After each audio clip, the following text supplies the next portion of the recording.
All right, and we are live. What is going on, my specialist SPC here, and welcome to the very first episode of the Talkalorian Live.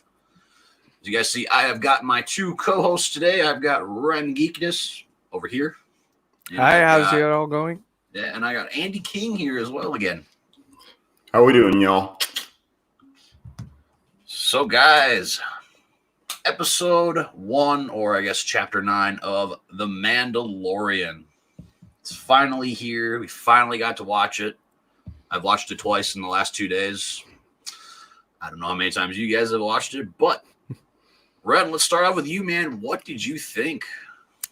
So I think this is one of the best episodes of the entire show. Granted, it's just first episode of the second season, 9 episodes in total. There's not much to pick and choose from, but I really, really love it. This is up there with episode 3 and 7 and 8 for me.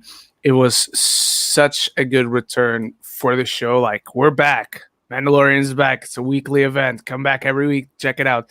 I love what Jon Favreau did direction-wise, but I guess we'll get into it a lot throughout this Talkalorian show. And my favorite thing, the more and more I think about it, and I've seen it twice too. So quick story time. Every day I wake up, grab a cup of coffee. 30 minutes later, I work out, and then on Fridays I watch The Mandalorian. So it's literally the first thing I watch whenever Friday is on. And so I watched, and then I came to bed at like 11 p.m. in the night, and just before I go to sleep, all right, Mandalorian again. So first thing I watch, last thing I watch on this Friday. Maybe I'll do that every week.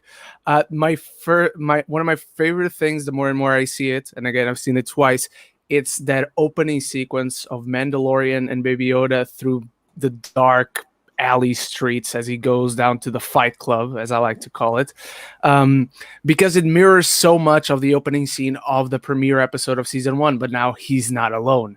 He's got Baby Yoda, and I love how they're pretty much working as a team. Now Baby Yoda knows when he's got to go for cover and hide and just stay behind and not interrupt him, and he's much more controlled than he was in the past season. So it feels like they're gelling together. They don't need to say anything to one another. They just work very, very well. Even the work for Baby Yoda is kind of just hide away now. Yeah, I definitely agree with you on that, man. Like the whole first 5 minutes before the opening, it seemed just mirror image almost of the previous season, except there's just, a little bit more dialogue and stuff with Yoda, or I guess with Mando. But yeah. I actually can say one of the things I liked a lot about that opening part is, even with not even a lot of Baby Yoda and stuff, but I don't know how closely you looked. I watched this part maybe 5 times, but I wrote down there are so many little hidden Easter eggs on the graffiti on the wall. Oh yeah, Really? There's C-3PO. There's tons of stormtroopers. Also, Jawas, the Rebel insignia is on there, and I couldn't find it, but I think there's a droid concept art in there too. It kind of looks like Zurg from Toy Story. It's the best way I could describe it. I talked about that in my review, did everyone know graffiti was a thing in Star Wars? Because I didn't. I know there are people who paint, and one of my friends called out in the comments that Sabine Wren is an artist, and in Rebels, she painted her helmet, she painted everyone's helmets, she painted her hair, and I'm like, could Sabine have done that? Because she's supposed to be on the season. Could that have been Sabine? Could we see more of that in the coming episodes? That's a good question, though. Andy, what did you think about the opening to the show? I kind of, alluded to this a little earlier, but yeah, it was a good episode. I thought it was a little safe. I'm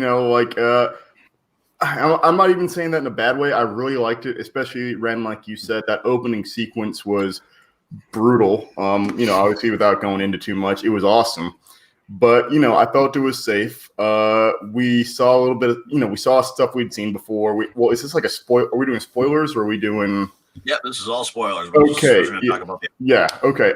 Him leaving him to the street dogs to die was awesome. But, we go back to Tatooine, which wasn't a bad thing. We meet a new character. That's great. But I didn't feel like the series really progressed from this episode. We had the figure at the end. Maybe that's maybe that's the actual Mandalorian. He wasn't there the find or something. But I don't feel like I've progressed that much in the narrative from watching this episode.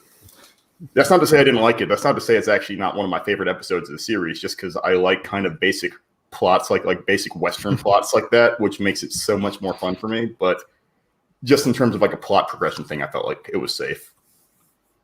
I mean, you're definitely not wrong, man. I mean, like we were just saying, that opening part, it's almost at times like beat for beat of that very first episode. Yeah. Even how it ends, like he kills someone, or in this case leaves someone to die in a very brutal way. You just don't see it, and then the scene is over, and we move on to the main plot of the episode itself.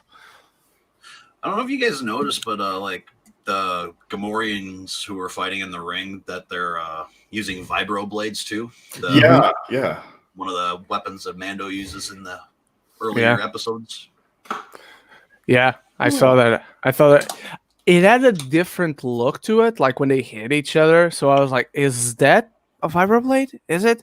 And then I went and remembered that in the comics it looks more like that. And so it all clicked right away. But at the time I was like, is that supposed to be a vibroblade? Is that the vibro on the vibroblade that is happening? So at first I was confused because it had a different look. The thing that caught my attention the most was the Kor Golesh, the alien Mando was there to see and ask for information. I was like, I know this dude's voice somewhere. And then I still haven't been able to fully double check 100%. So take this with a grain of salt. But on the credits, John Leguizamo was in this episode. Oh, what? Really? So he's either that guy that Mando leaves to die, or he's the bartender on Mos Pelgo, because those are the only two options I see. I mean, he's not going to have been playing a Tusken Raider. He's clearly not Timothy Oliphant. I mean, he could have been the Crate Dragon. You don't know that, That's true. Method acting, Andy. You're very right. Watching this, like, there were so many, like, especially as Andy brought up, we're over on Tatooine this time around, but there were lots of, like, Easter eggs and callbacks to, like, everything that's happened on Tatooine and all the other movies. Like, I've already got Cobb Vanth, the guy who the Olivanth place. Mm-hmm. His speeder bike is made out of the front part of Anakin's pod racer from Episode 1. Oh, yes, I noticed that too. I mean, the first time I watched it, I was like, that's a pod race. It just didn't click with me that it was Anakin specifically. But then during the day, I was like totally geeking, like, what is this from? What is this reference? I mean, and the armor was Fett's armor, right? I mean, that was clearly like, okay. I was making sure I wasn't losing my mind because I feel like they did enough to like use the first season to distinguish it enough from the rest of the Star Wars universe that now they can add a lot more tie-ins to the overarching universe. So I feel like that's actually, you know what? I think this episode did that. It did a lot of segueing into tying it into what we saw on Tatooine in the original trilogy. I mean, the original trilogies, I guess. Yeah. Because I like how as soon as Mando starts coming in, they're flying over Beggar's Canyon, where, of course, we've seen the Tusken Raiders attack Luke in Episode 4. Mm-hmm. I'm very convinced that this must be Jon Favreau's favorite planet in the entire series, because he put so much attention to details in this. Mm-hmm. Like, even later on in the episode when Mando and Cobb are about ready to go fight the Crate Dragon, or the Crate Dragon, that's what it's called, or the Leviathan, whatever you want to call it. He says, "Protect the child. What are you going to do? Kill it." And he hits him in the back in the jetpack, and he flies off. Well, immediately, first thing I thought of was Han hitting Boba in the back. Oh, yeah.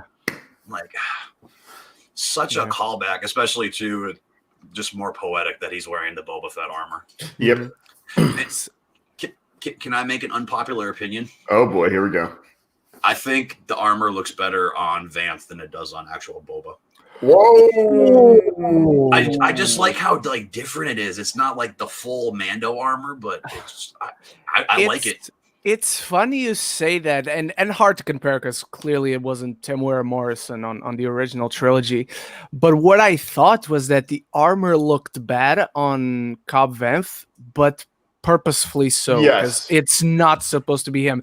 The chin like ends up here, and you can see his chin out of the Well, armor. And it's Like, sagging, like yeah, the abdomen ends like under the chest, and it doesn't fully protect him. Like, it's absolutely horrible for him specifically to wear, but I thought that was done in such a purposeful manner, like it's Right. supposed to look bad, that he immediately takes the helmet off, like without caring for the tradition of the Mandalorians.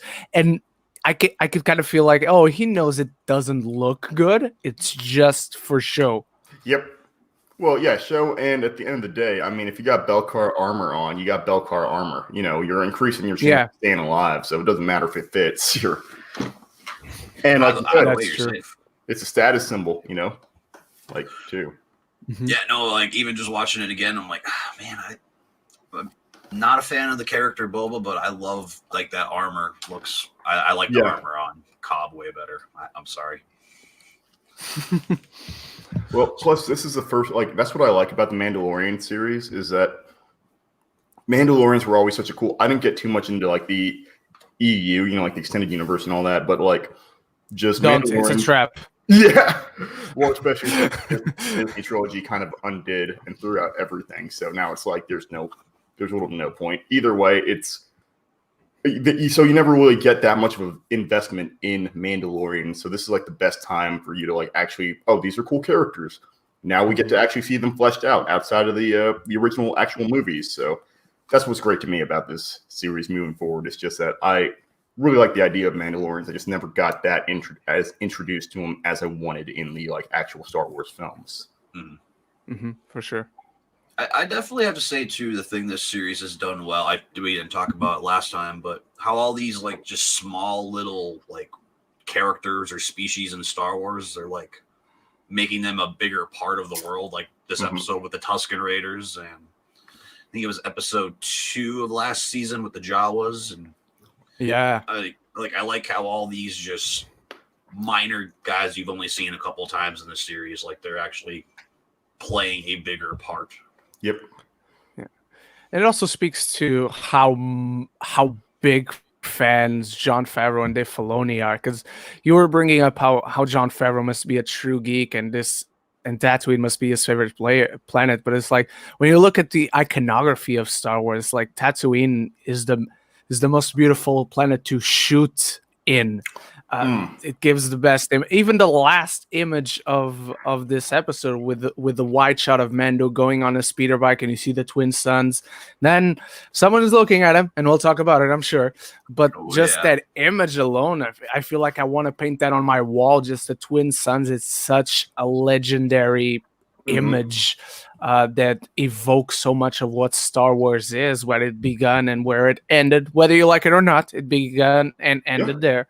So I think it shows how geeks they are about it. They're just like us. They just actually get to play with the big toys. Yeah, I mean, I don't know how you guys feel either, man, but watching this episode, I felt like I was watching a movie instead of like an episode. Like this was shot just so well. Like I like Jon Favreau. He's easily one of my favorite directors, but man, they must have definitely raised like the production value of this season, because this was a really good episode, just film wise, cinematography wise, look wise. It was. Well, I also like that they didn't like throw out the jetpack. You know, like that we actually get to see some jetpack action. Like that's such a kind of geeky thing to say, but it's like, I mean, you know, Mando's been wanting this. Mando wanted the jetpack, and get to see our boy get his jetpack and use his jetpack, but.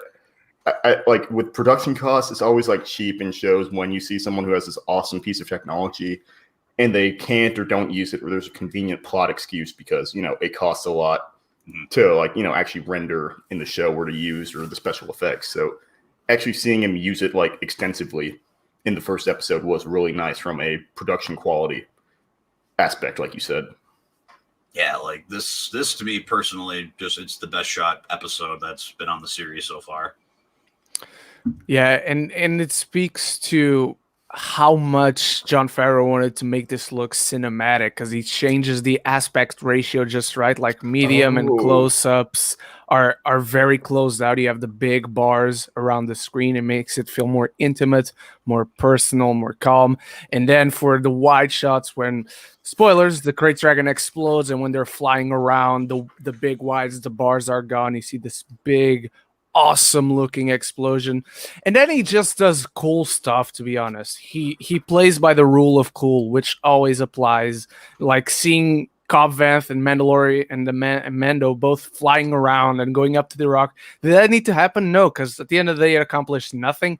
But oh my god, did I love seeing them both flying around and shooting at the Great Dragon. Well, and that's also, when you say the rule of cool, like another thing is like, don't tell me, show me, or like, what is it? The what is better than the why or whatever. And it's like, they never like show the full Crate Dragon, and that was cool to me too, because then it's like, you don't know how truly monstrous this thing is. It like adds that kind of mythological proportion to it, that like just gives it a deeper sense of lore. It's like when you see some monsters, you see like, oh, they've got like tiny little legs or like something like that. It kind of robs me of that sense of grandeur. So gosh, the thing was just terrifying and like beautifully realized. Like you said, when they're flying around though, that is cool because it does grant like this sense of scale to it. Like that they're having like, it looks cool, but they're actually having to like kind of maneuver it because it's got acid spit. Its reach is extensive. It's like looking at a freaking Tarrasque in D&D. You gotta like, I don't know, it's just gigantic. It's beautiful. I love it. Yeah, the thing, I agree with you. The scene that made me realize that they were following those rules was that scene where the Tusken Raiders are trying to prepare a plan, and they have the skeleton, and then the little rocks, like, what's that? That's the Great Dragon. The little rocks, that's us. It's not that big. It can't be that big. Oh, it is. This even like when you actually get towards more like the fight with the dragon, like it shifts from almost like the classic Western that we're all used to almost like a medieval battle almost. Yeah. You got the big old harpoons and everything and old school cycler rifles and everything. I loved it. So good. And cutting back to Baby Yoda with the reaction shots, it's a little touch that goes a long way. It's not just, yes, he's cute, and I love all those shots because of that, but going back to how he's feeling, because we have that relationship established on the opening scene with him and Mando, just works so well for character. I actually like how it focuses more on like the story this time around, but you just get like random shots here and there of like, oh, hey, just so you guys know, Baby Yoda's still here. I mean, I like how they utilized the child in this episode. I thought they did really good with that as well. Plus, it wasn't like extensively, it wasn't like, I mean, it's clear that Baby Yoda's in essence the mascot of the series. He's the one selling toys. Let's call it what it is. Although if there were like a model kit of the Mandalorian, I'd probably buy that. I love putting those things together. But yeah, for sure. But it's like, they don't force it down your throat that he's there or he's cute. Like you said, there are shots interspersed or like, spread out, but they're just that they're shots. They're not just like awkward little like extended periods of like watching him do stuff which are honestly still fun, but in moderation.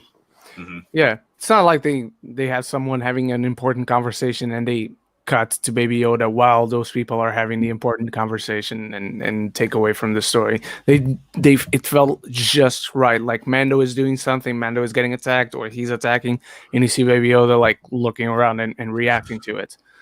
Yeah.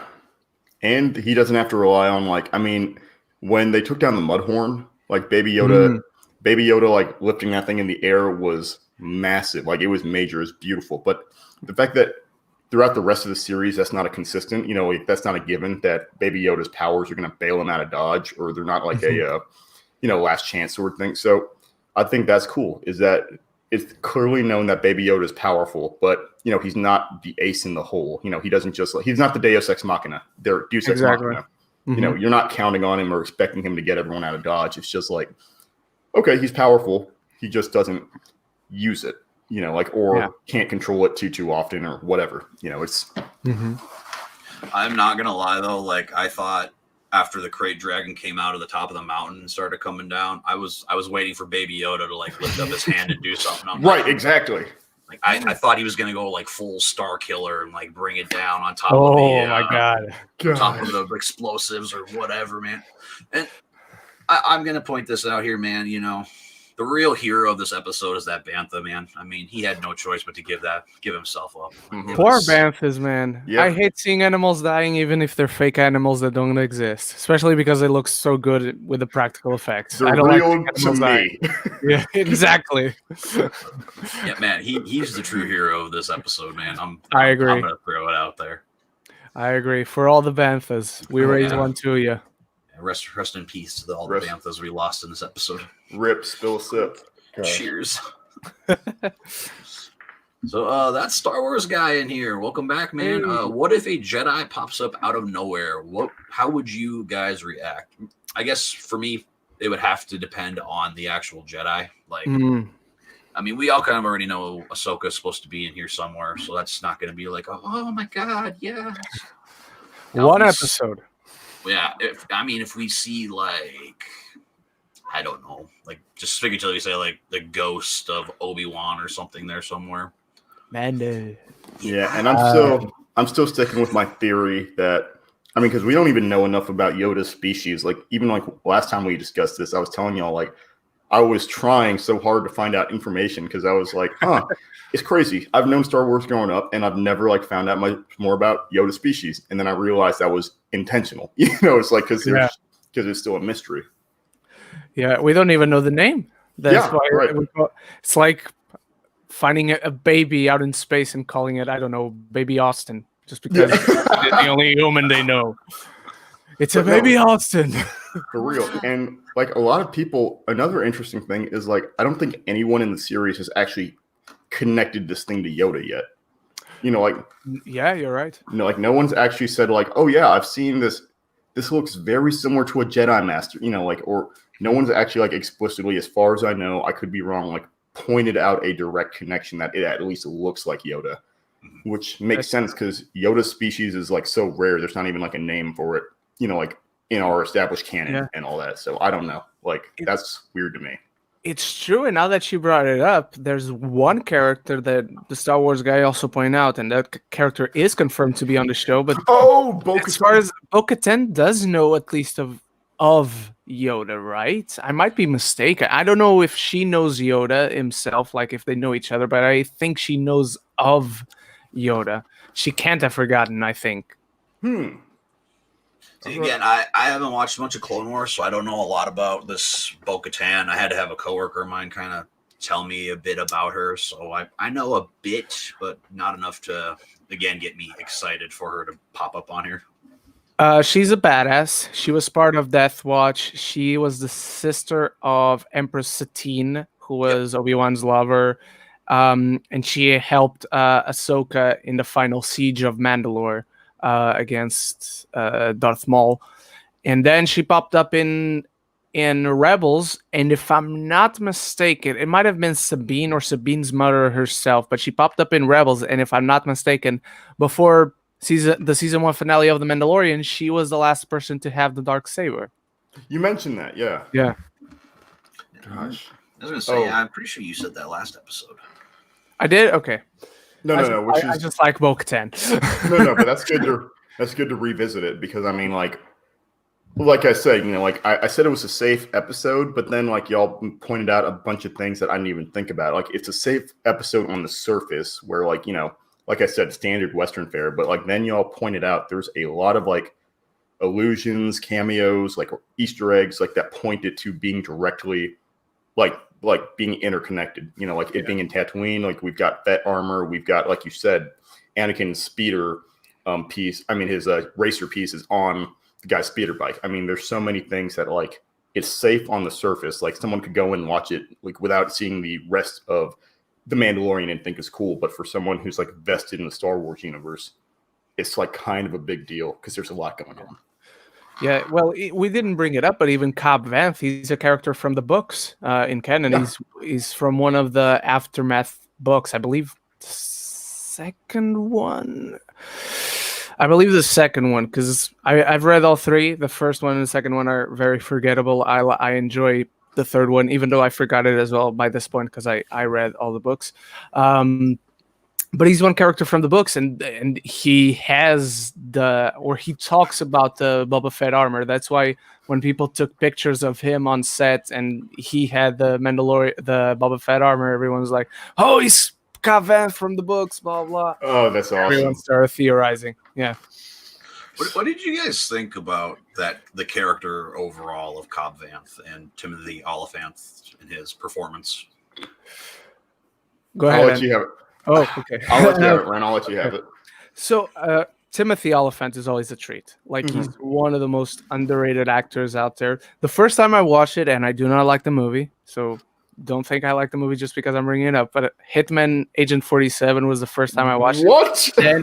Yeah. And then Justified is an amazing Yep. show. Okay, there we go. Yeah. That's Timothy Oliphant's peak. And then just last year, he was in Once Upon a Time in Hollywood, which this show had. He didn't feel like Once Upon a Time in Hollywood, but it felt very much like the shows within Once Upon a Time in Hollywood. Wait. He was in Once Upon a Time in Hollywood. He's in the show where Leonardo DiCaprio goes and he keeps forgetting his lines. Yeah. Yes. And he's the sheriff of the town at a meeting at the table. So I really like this actor. The character was very interesting to me because he's not a bad guy in the books, but he comes across as someone like, is this a good guy? Are we sure we can trust him? And in this show, I felt that way, not because of his performance, not because of the way they wrote him, but because I read about that character in the books. And so even when we go to the flashback, and I'm like, oh, so he's a good guy. Or he wants me to think he's a good guy, and he's telling the story in a way that is not actually true. But then by the end, he didn't betray Mando. He didn't betray the Tusken Raider with his people. He gave the armor away. So he came across as a really good guy, which I have no problem with. I really like, and I do hope we get to see a lot more of him. I just thought it was interesting that they went in that decision, in that direction, I mean. And I mean, I thought that was cool that they both agreed that they wish, because Mando's very blunt in what he says, so the fact that he said that they hope their paths crossed again, I thought that was, that got me in my feels. I don't know why, but it was like one of those cool, those moments of like characters start at odds and then they're like war brothers by the end of the big conflict. Yeah. So I know that always gets me. But yeah, he was a good dude by his word. Maybe he was rough around the edges, but I like Timothy Oliphant in Santa Clara Diet or whatever. He was really good. I mean, he was like goofier in that role, but every time I see him, like he's just like fun to watch because it feels like he's actually vesting himself in whatever he's doing. And in this one, he's just a cocky sheriff. Yeah, he's a cocky sheriff. Seems like kind of sus, but at the end of it, you're like, oh, this is a good dude. He's even willing to team up with like the Tusken Raiders to like save his people. Is like that. I know that's the part where I'm like, oh, okay, like might be a good dude. Yeah. I definitely think he's one of the better, like, supportive secondary characters in the show. I mean, we kind of talked about it last time, that cocky younger guy from episode 5 of last season. He wasn't all that great, and after, finding out he is, like, in real life, it unfortunately didn't help, but he's still not bad, but, like, I'm going to say this. I like him better than, like, Cara Dune or even Grief Karga. Yeah. But even again at the same time, like I brought up a little bit earlier, that I liked how they kind of stuck with the story, but they didn't really talk much about like what happened at the end of last season with everything that happened on Navarro and all that. And I just like how this was, like we keep saying all the time, this is like a self-contained story, but it still expands on, Mando's adventures trying to find the child's ancestry or whatever. Actually, that kind of leads us to another question. Is that Star Wars guy was asking, do you think Mando is going to find the rest of the Mandalorians or something? I don't think he's going to find the rest of them. I think he's going to find Bo-Katan and Sabine, maybe. And Captain Rex for sure, because at least the actor is on the show. We know that at this point. But I think he is. Whether they're gonna lead him, they're gonna take Baby Yoda and lead them to the Jedi. No, they're not going to take Baby Yoda because, as you said, Andy, he's the one selling the toys. And I swear to God, if they separate Mando from Baby Yoda, I'm quitting this show. Everyone riots. That's exactly. But I think they will get needed information, and that also opens up maybe for a Bo-Katan show, maybe a mini series of just one season. But I would really love to see that because I love Katie Sackhoff, both as an actress and as the voice of Bo-Katan, and I love so much that they're bringing her into the live action take on the character, given that she is the voice of the character in Clone Wars. Yeah, I feel like this season's going to be like a building block for like you said, like future shows. Like, I mean, it's no surprise. I mean, honestly, I think we're going to talk about it next anyway. But Boba Fett. Like, I honestly, let's see how this series goes. But I bet you there'll probably be a Boba Fett show. Yeah, but well, I mean, remember, we still haven't gotten the Obi-Wan show with Ewan McGregor. Yeah. I mean, that's literally been like confirmed forever ago. So, but 2020 happened. Yeah. Yeah.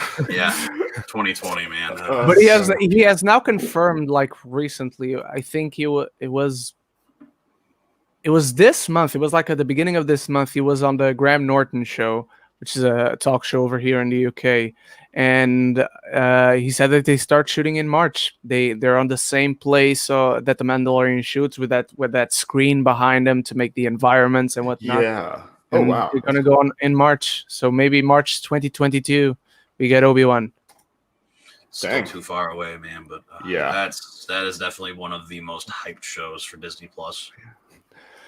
Gosh, well, I mean, it's like this is the idea that the Star Wars Solo films were trying to accomplish. Like the spin-off films that, like the fun experiment of seeing how like solo characters and like kind of concept pieces work in the Star Wars universe, except it's actually doing what like Solo couldn't do, or what were I know like Rogue One, I liked Rogue One, but Solo wasn't too great. I know people liked it, but compared to like the rest of the Star Wars series, it just kind of felt flat in terms of getting the momentum that people wanted. So I really hope that The Mandalorian continues that trend of the Star Wars canon taking risks, with respect to like shows, because shows are so much better at like fleshing out the universe to me. I agree. So on to the next subject at hand, as I just said, we are going to talk now about that nice, amazing cameo at the end of the show. Woo! Mr. Boba Fett is still alive 5 years after Return of the Jedi. Hell yeah. All right. So, you two, this is weird. I told you two last time we were here on the show that I'm not a fan of Boba Fett. I think he's very, very overrated. But I'm not going to lie, man. When he turned around, I mean, I figured that's who it was anyway. But when he turned around and I saw Tamora Morrison's face, my jaw dropped. Like, I was actually super, like, excited. Like, and I said it too last time. If they can do something good, cool, and unique with Boba in this show, he might move up a little bit for me. But what were you? Oh, I guess the next thing. Did you guys see everything that was on his back? I'm going to be honest. I knew he was Mandalorian because he had the rifle, you know what I mean? Or like, so he had the like Mandalorian rifle and weaponry, but I straight up didn't know it was Boba Fett. Like I had never like actually looked up the actor, which is going to be weird. So I knew or suspected highly that he was Mandalorian, but thank you for confirming that. I should have, I should have Googled that. I have a theory he was one of the Tuscans. Oh, because he has the cycler rifle that they've all had. And he's also got their staff that, if you remember, one of the Tuscans is cleaning the Bantha's teeth with it when they go to the camp. I think deep down he was maybe like watching in the shadows. He was one of like the background Tuscans. He was watching Mando to see how he was doing. Oh, that's a good theory. I didn't think of it. I had the feeling, even though there's no indication to that within the episode, that he has been watching the events of the episode throughout. But I didn't think about that. That's a good theory. I like that he's armed to the teeth, like from head to toe. The dude is ready for war. He's all scarred up. he's pissed. I love that there's a reference even to him before he shows up. Like Mando is talking about an empty Sarlacc pit. And Covenant is like, there's no such thing as an empty Sarlacc pit. It is if you kill the Sarlacc. Yeah, I mean, I don't know if that's the confirmation of him maybe using his launcher in the back or something to get out. But, I mean, or I don't know, maybe he had like a crap load of whistling birds on him or something. I mean, gosh. I like that. I'm sorry. I'm picking this one. I'm picking this theory of whistling birds. That's better. Like the Sarlacc all getting filled like with holes like Swiss cheese from the inside. Man. But I mean, like we know that Belcar steel is like dang near indestructible. I mean, it can even block like lightsabers and all that. So him riding it out in a Sarlacc isn't the most unrealistic thing to me at this point. Yeah. Well, I mean, 3PO in Return of the Jedi, he says something about how it takes like, I don't remember if it's hundreds of years or thousands of years, but it takes a very long time for like things to digest inside the Sarlacc pit. Okay, so slowly get eaten alive in there. Oh, see, perfect. Yeah, just like you brought up. I mean, the Beskar armor. I mean, and Boba Fett gets eaten, quote unquote, fully armed. So he must have had something on him. Mm-hmm. And I mean, once again, the Mandalorians are like the Boy Scouts of being assassins. Yeah, right. So, like, he could have gotten out of there. I don't know. Yeah. Well, somebody made a fan film for Boba Fett. It's like only maybe 10 minutes long of him escaping the Sarlacc pit. Mm-hmm. Shoot, maybe they're like, maybe it's canon. Like, maybe they're just like, oh yeah, like maybe Jon Favreau was like, oh yeah, you know what, we're going with this. This is canon now. They made it when old canon was like thrown out, and before they introduced the entirety of the new canon, and people are like, "Oh, okay, new canon. So did Boba Fett survive?" And and everyone was like, "I don't know if he did." And up until this point, they were like, "I don't know if he did," until they announced like Boba Fett coming to The Mandalorian season 2. Gosh, that is so crazy to me. It's just, once again, like, they're putting all the building blocks in place, like you said, Austin, just for either season 3 or for things to get like exponentially or logarithmically, like whatever you're going to call it, like just out of whack. Like, I don't know. I really want to see what they do with his character in this series, because, I mean, he's trying to find the rest of the Mandalorians. So does Boba Fett even know about the rest of the Mandalorians? Is he even like trying to keep up with them or find them, or is he like just going hermit mode? I don't think he cares. Like what we know from Boba Fett, like what we've seen of him in Clone Wars, and even the original trilogy isn't a good example for things like this to expand the universe, even though it's perfect.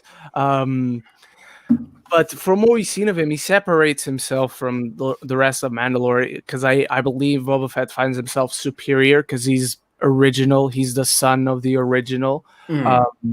So he considers himself like not a clone. Like he disregards them completely. And the Mandalorians in general, it's just who he wears the armor itself more in homage to his father rather than the species that he belongs to.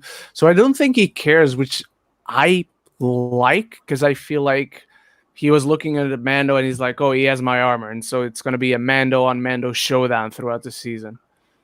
Or maybe, like you said, he doesn't care. Like maybe that signifies I'm done with it. I mean? Like the armor's gone, the armor's off the planet, and it's like, that's it.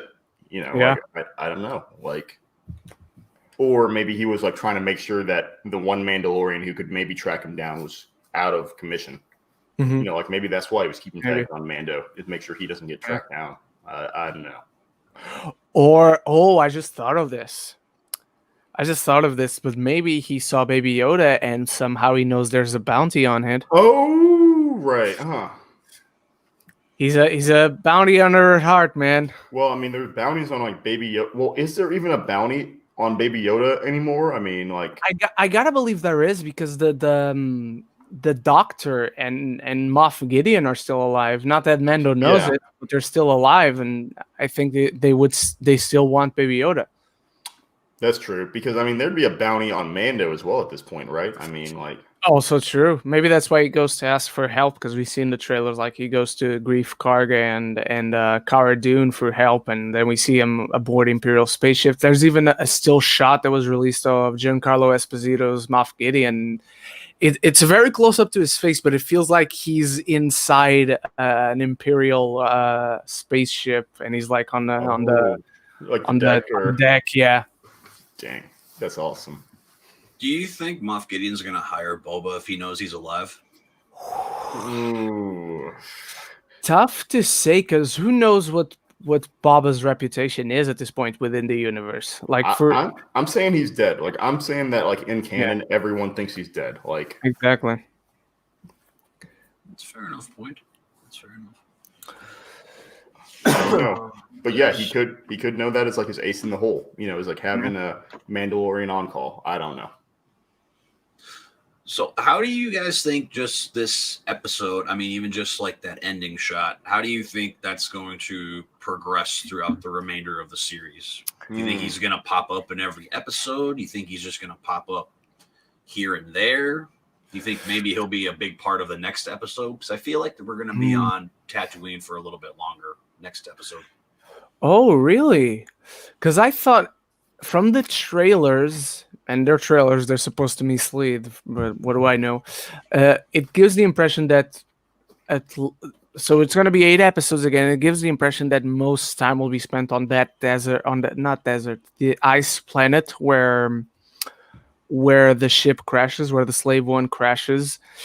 And I got a theory that that's Ilum, the planet where Padawans used to craft their lightsabers, and Ahsoka is there isolating herself. And that's where we'll see her.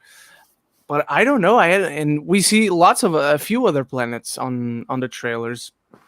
So I don't know because it's not safe for him to stay in one place. Like there's a bounty on him, and it might catch up with him. Especially, we're theorizing, but with Boba seeing him, is he going to call and say, "Hey, the Mandalorian's here with the Baby Yoda"? Yeah. I don't know because I feel like one of the episodes I saw was about like maybe an escort mission. You know, like I mean, like one of the descriptions I was reading summaries.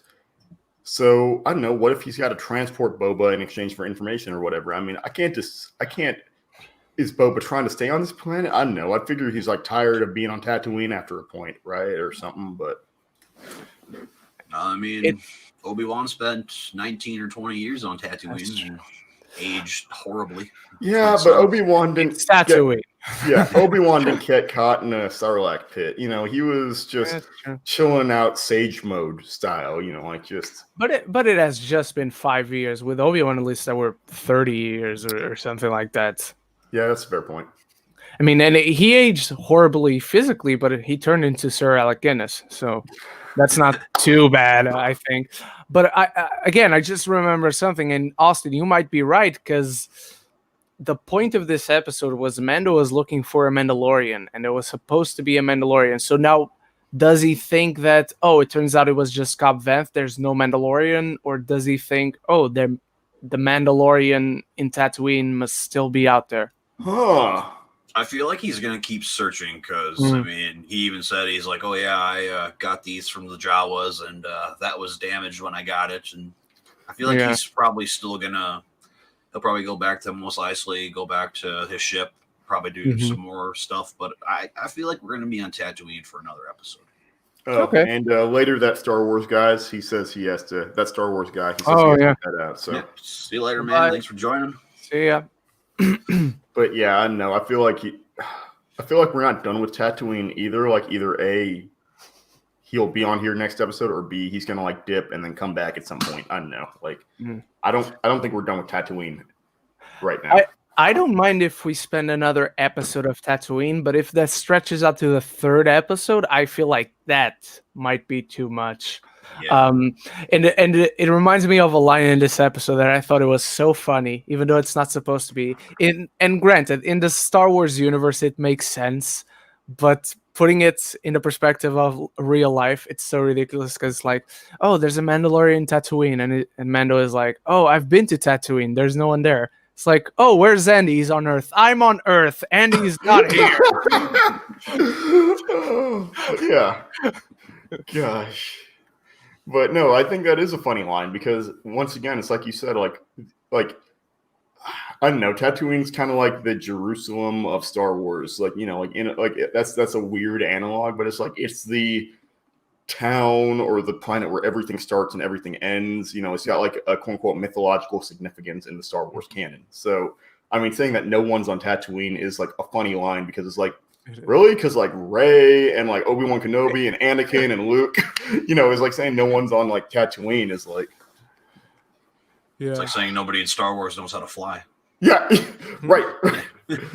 Sure. Gosh. So, to that point, I do think that's a funny line. Like as a Star Wars, like as someone who watches Star Wars and keeps up with it, it's like it does have that significance. It's just the real world connotations are funny. I mean, I will say this, Tatooine is easily one of my favorite planets in all of Star Wars. I mean, I don't really know what my favorite is yet, but it's like you said, Andy. I mean, it's very nostalgic for Star Wars. I mean, like you said, there's so much stuff going on there. I mean, it's when we first meet Luke Skywalker. It's when we first meet Anakin Skywalker too. And I mean, it's the last time we see Obi-Wan. And heck, it even ends the entire saga now with the Rise of Skywalker, with Rey burying the sabers and looking out at the Lars homestead and all that, seeing Luke and Leia out there in the middle of the desert. I mean, easily it's the most nostalgic planet in the entire series. Oh, yeah. Which, in popular opinion, I really love that ending itself, despite what I feel about the movie as a whole. I feel like that's just the right place to end it on. Dude, I will willingly say this. I cry every single time I watch that ending. Every Really? time. I've seen the movie like 4 or 5 times. Oh. I still tear up. I'm like, God dang it, man. I've seen this 100 times already now. I mean, I tear up, but for a different reason. I mean, like, I'm sorry. I'm gonna leave it. I'm gonna leave you with that because I'm not gonna tread upon you. I think that level of emotional investment is awesome because I wish that the Skywalker trilogy or the new trilogy had like ended the way I wanted it to. But at the same time, like the fact that people can enjoy the ending as much as you do, or like can have that emotional impact, is way more important to me than what I think, because that's like I like that people can enjoy and have that investment. Like that, I wish I felt that about the trilogy on whole, but like it's still a good trilogy. I still enjoyed Force Awakens and like a lot of the parts of the next 2 movies, but at the end of the day, Star Wars is Star Wars. People love it, people enjoy it, like, and that's the important part. Exactly. Yeah. I did cry the first time I watched it at that ending, Austin, so you're not alone. Ever since then, I do get emotional. I love this ending in itself, just not the movie as a whole. But there's one scene that I did not cry the first time I watched it. In fact, the first time I watched it, I was very 50-50 on it. But ever since then, the second, third, fourth, fifth, so on and so forth, every time I watch the movie, I cry in the scene with when Kylo Ren sees his father's ghost again. And it's the exact same lines from The Force Awakens, but they mean something completely different. I love that. I still don't love overall that they turned Kylo to the good side. That was not his route whatsoever, but that's another discussion. I just love that scene. I wanted to say that I also get emotional on The Rise of Skywalker. I love that movie, man. I will say it. I know it's very. I know. So I know. I was gonna say. I know a lot of people have their gripes with it, and it's. I will still say it. It's a very jumbled up mess, but man, I have a blast watching, especially that opening scene with them doing the hyperspace jumping and all that, and really just everything on the Death Star is like is so just nostalgic, and it's just for me the most powerful part of the film, because if you think about it, like with Leia giving up her life to save Ren, it's every single person. Hi, Ren. Every single member of like the original trilogy, like Han tries to save Ren and he ends up killing him. Same thing with Luke. He tries to bring him back to the light. And then Leia, it finally takes Leia's death to finally just bring him back to the light. Like a lot of people have their problems with, the original trilogy cast. So they're not together, which I will say does bother me quite a bit still. But they all each had their own individual reasonings for being there and not being together because they're trying to bring Ben back to the light. Eventually, it takes Leia, and eventually he comes to terms with that, and finally he can be like, all right, I'll beat this guy. Let's go. Yeah, there's a ton to like in The Rise of Skywalker. I'll say that, and I do love the 2 other movies before that. Yeah, I just hate. I know, like I've run it into the ground, and like other people have run it into the ground. I hate how knee jerk the whole thing was. I hate how much it was ping ponged. Like, oh, people didn't like the Abrams Star Wars. We're going with Rian Johnson. Oh, people didn't like the Rian Johnson Star Wars. We're going with Abrams. It's like, guys, there's a reason why the first 6 movies were made by the same dude.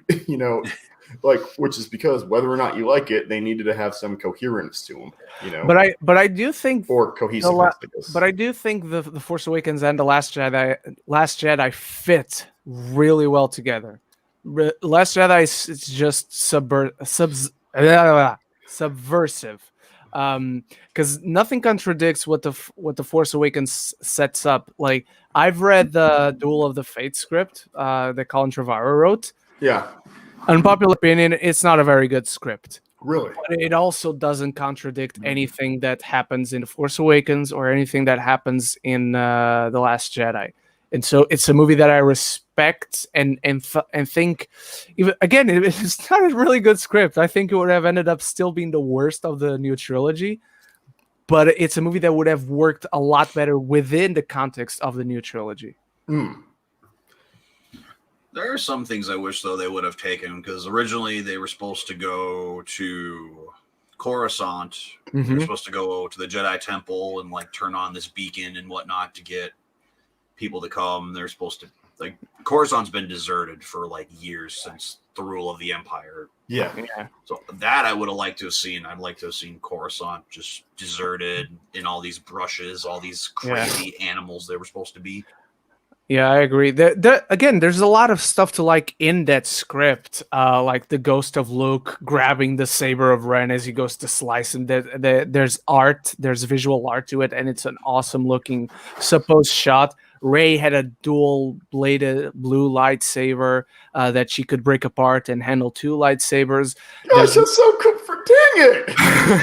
There's so freaking dope. There's an entire scene which is like Finn hyping up the rally and basically starting something very similar to the French Revolution. Yeah. There's art to it that feels very much like shots that you've seen in Les Mis, which is a very weird thing to bring into a Star Wars conversation. That's like, I mean, that's the thing, is like a lot of Star Wars is referential to a lot of different elements of history. Exactly. I mean, like you go into how much the samurai are based. I mean, the Jedi are based off of like samurai and knights, especially with their code, or samurai and Sith, and then how much the Force and midichlorians have like religious and mythological aspects to them. Yeah. I mean, shoot, like Anakin was a freaking, was the Star Wars Jesus. He was a virgin birth. Right. So I mean, there's a lot of historical context that goes into it. So like having something like Les Mis, especially when you have the rebellion going on, is like a very apt comparison and point of like, I know, inspiration for the Star Wars series, I would say. Yeah. And it looked really cool. You can find the art online. It's like people jumping over the barricades, and the barricades are made of old destroyed X-Wings and TIE fighters and old ships and old parts of buildings and streets. And it just looks awesome. Gosh. Kylo was supposed to spend quite a bit of time on Mustafar too, go to like Vader's castle and try to find his lightsaber and all that. Like, that's one part of the story that I like, but I don't like the big master that he gets there. This weird, even ridiculous looking alien. I love the aliens in Star Wars, but I just feel like that doesn't feel like the right master for. I liked him. I liked Snoke. Snoke or Snope or Snoke. Yeah. Snoke. Okay. I liked him. I just hated that we find out he's like a clone of a clone of a clone of a clone or whatever. Yeah. I felt like he could be cool. I liked that he was big because it was kind of contrast to Palpatine being small and frail. It was kind of like this kind of duality thing. But and like that's the thing. If they had if Ryan Johnson had done the third movie as well, it would have been so much more cohesive to me. It would have been so much cooler to me. Absolutely. Then it would have been contiguous. But Abrams' original vision for the trilogy was awesome to me. And, I like how he ended. I think he ended things as best as he could. I just wish that there had been like one director for all three. But at the end of the day, I enjoyed each movie for different reasons. So I'm not gonna like crap on any of them. I'm not gonna like say anyone's wrong for. They are wrong. I'm just not going to say it. But it's at the end of the day, it's about what you like. It's like just because it's not for me doesn't mean it shouldn't be for someone else. But I still enjoyed this trilogy. I just wish it had ended on a higher note for me, since it was like the culmination of like 9 movies and 3 trilogies. Yeah, that's the thing about Disney, though. Like, everybody's got their opinions on it. There's people who love it, people who hate it. You got some people who are like really mixed on it, but me as a Star Wars fan, I've enjoyed everything Disney's put out. I've had fun watching all the movies. I've had fun playing the games. I mean, I'm not going to say they're, perfect by any means, or there's nothing wrong with any of them. It's just, for me as a fan, with being a casual fan from like 2006 till about 2014 when the trailer for The Force Awakens came out, and like that old inner me coming back out, loving Star Wars again, being obsessed, wanting to see the movies, buying shirts, buying a bunch of this stuff back here, posters. Man, my life is Star Wars again. Like, it hasn't stopped since 2014.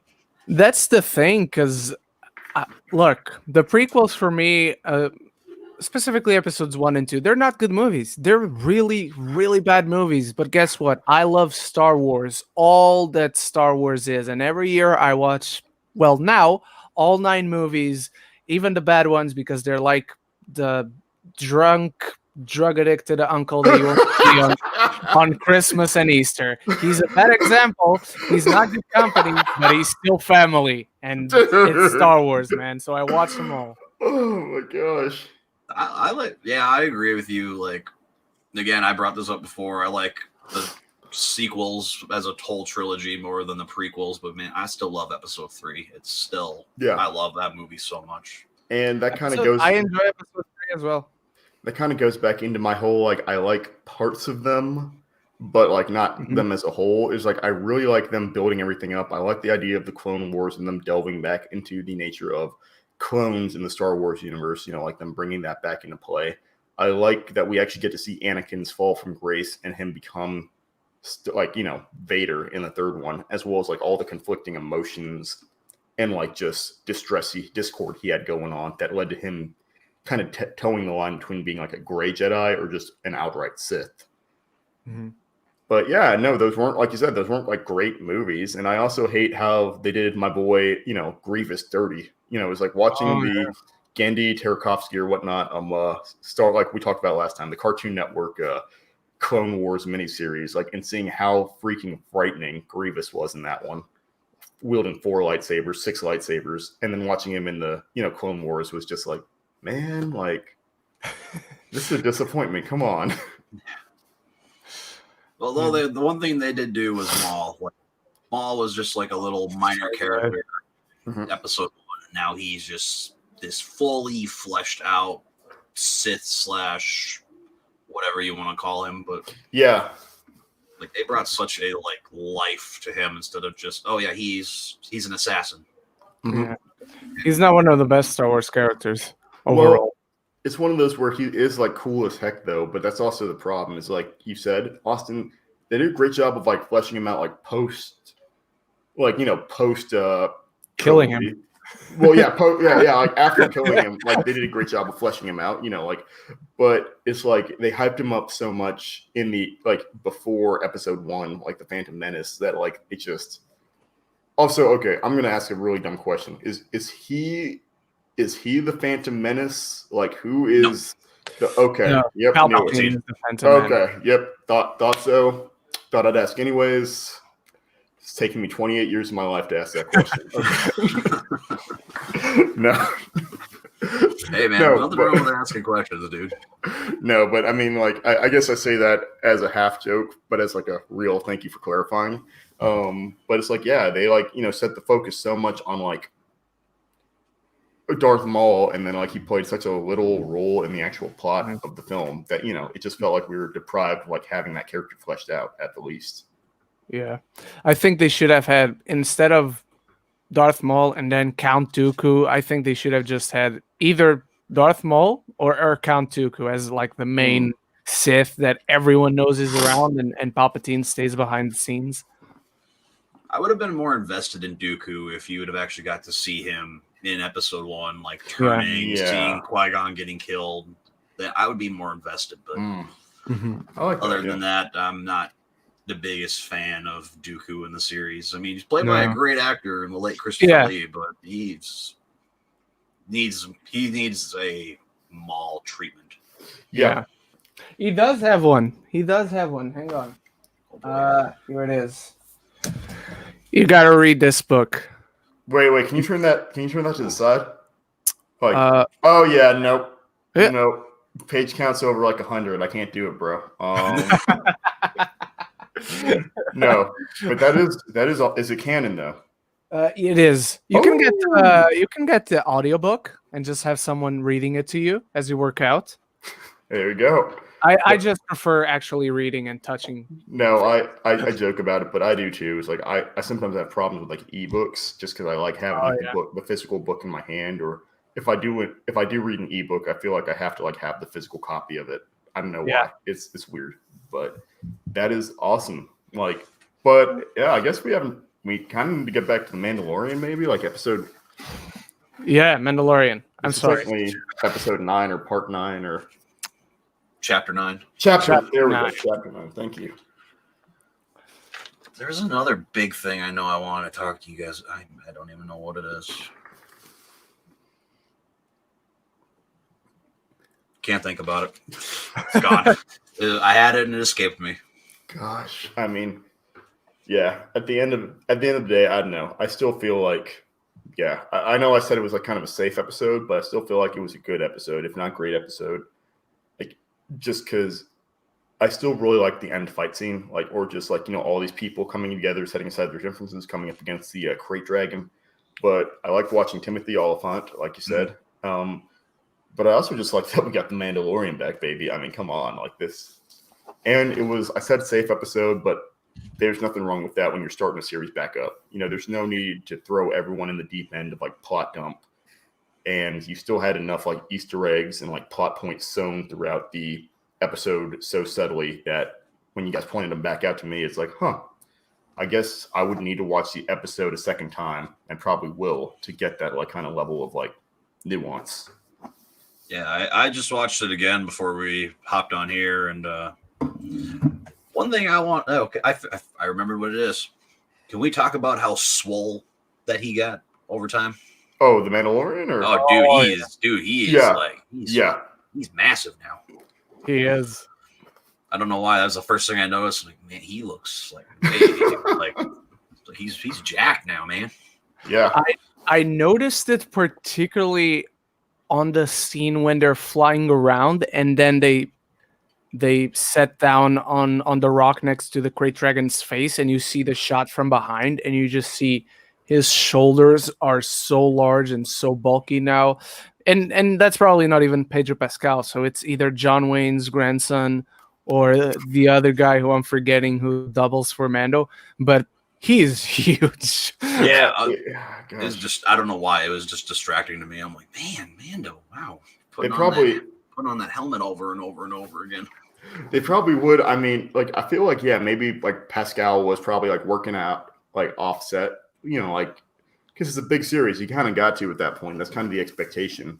Yeah. But I don't know. Like, I hadn't even like thought about that until now. But yeah, I did feel like he felt a little bit boxier or larger for some reason. Like, something felt like a little bit different physically. But I didn't know if that was just him like me watching like the doubles or like watching him actually. You know what I mean? Like, so that's a good point. I don't know why that popped up in my head, and I wanted to talk about that for whatever reason. But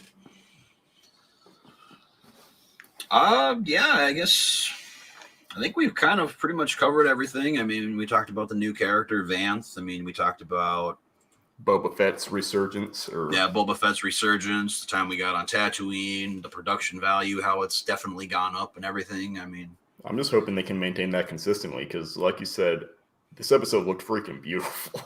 Yeah.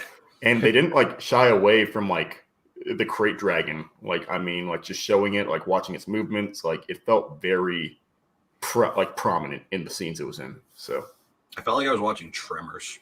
Oh, that's what I was. Oh, good call. That's good what I was thinking of. That was the first thing. That was the first thing I thought of when I saw them coming through. I'm like, man, that's a graboid.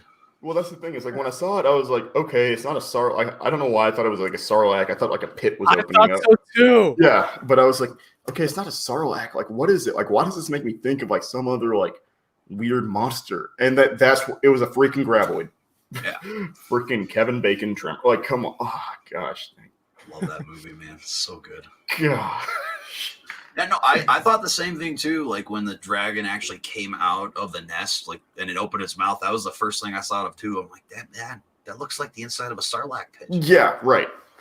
But then they brought out earlier with the Tusken Raiders saying that, oh no, he eats abandoned Sarlacc pits. Like, oh gosh. Which that's great is fighting the thing that eats Sarlaccs, or I mean, I guess abandoned Sarlaccs, but still. Ugh.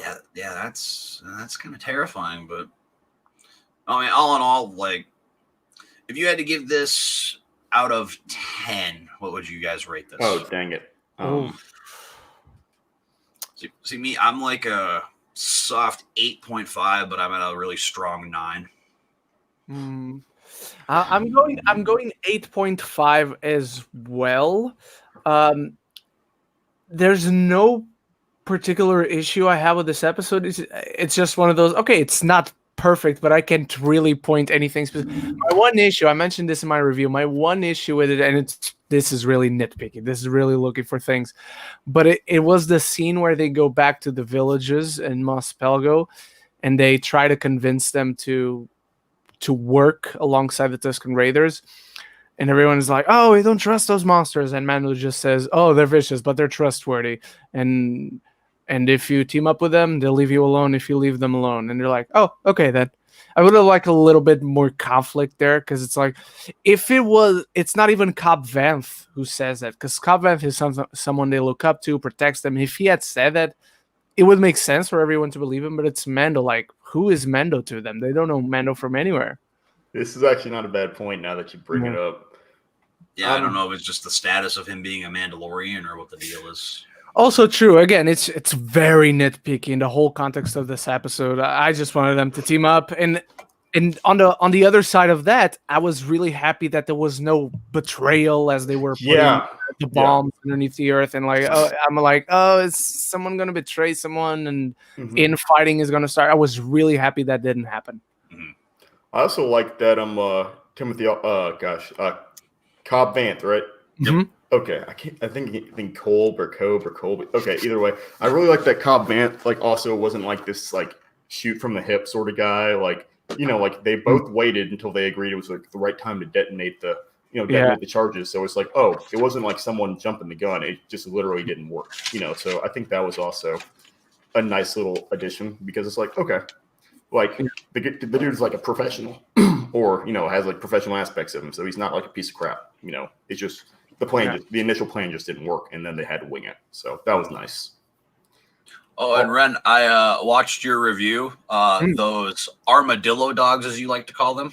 Oh yeah, I didn't know what they were. Armadillo dogs? Yeah, they're called mastiffs. Mastiffs. Okay, I don't think we've seen them before. I don't remember, at least. So that's why they look like dogs, and they look like they have that armadillo parts on top of them. So I was like, those armadillo dogs. You see them for like a split second in episode 2 before Anakin starts killing all the Tuskens. Oh, okay. That's why I don't remember them, because they're in episode 2.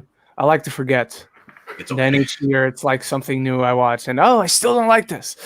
I hear you on that one, man. So, Andy, what would you rate this episode? I'm gonna go ahead and give it a 5 plus 3. I'm giving it an 8. I liked it. Like I said, I really liked it, but like, I would have to watch it again to see if like my rating goes up, but like I would give it like a hard 8 for now. Just because it didn't do anything too spectacular for me. Like I loved it in terms of I love the action, I love the scenery, like everything, but like just from there's like something like innate in me that's like I feel like I wasn't rewarded enough from a plot perspective for like watching this. I don't know why, like because like I said, like seeing Boba Fett was a huge deal. But I just didn't feel like the plot progressed as much as I wanted it to be, like for the first episode. But I mean, for chapter 9 coming back. But oh well, that's a hard thing. It had to. I don't know. That's me. I'm saying 8. I'm sticking with it for now. Yeah. I mean, I feel like it's trying to do though, like what it did with the very first episode. It's kind of bringing us slowly back into this world of Mandalorian that we're haven't seen in a year now since the show's been done. Oh yeah, wow. And then yeah, I agree with you, the whole playing it safe kind of thing, because I got vibes of like episode 4 when they're going to the village and trying to fight the ATST and stuff. Like it seemed very similar to that episode. Yeah, it's a variant on it. It's a very classic Western plot, the structure and everything. It just does something interesting and cool with it. Yeah, exactly. Yeah, and there wasn't like much like kind of character growth or development, like which once again isn't a bad thing. I think that can be overrated when you're just like watching something for fun. So I'm not saying it like I'm not saying it all in a bad way. Like I said, I really like the character interactions. That was important to me. But like just from like for whatever reason for the first episode, I kind of wanted like a little bit more like conflict started or like something like put in motion more. But I don't know. I'd have to see it play out. Yeah, understandable. I can see where you're coming from. I mean, we still got 7 more episodes. I mean, hopefully. Thanks. Right. Oh yeah, no, it's all gonna play it. It's all gonna pay off. But yeah, I cannot wait. I'm already excited for next week. Like I can't wait.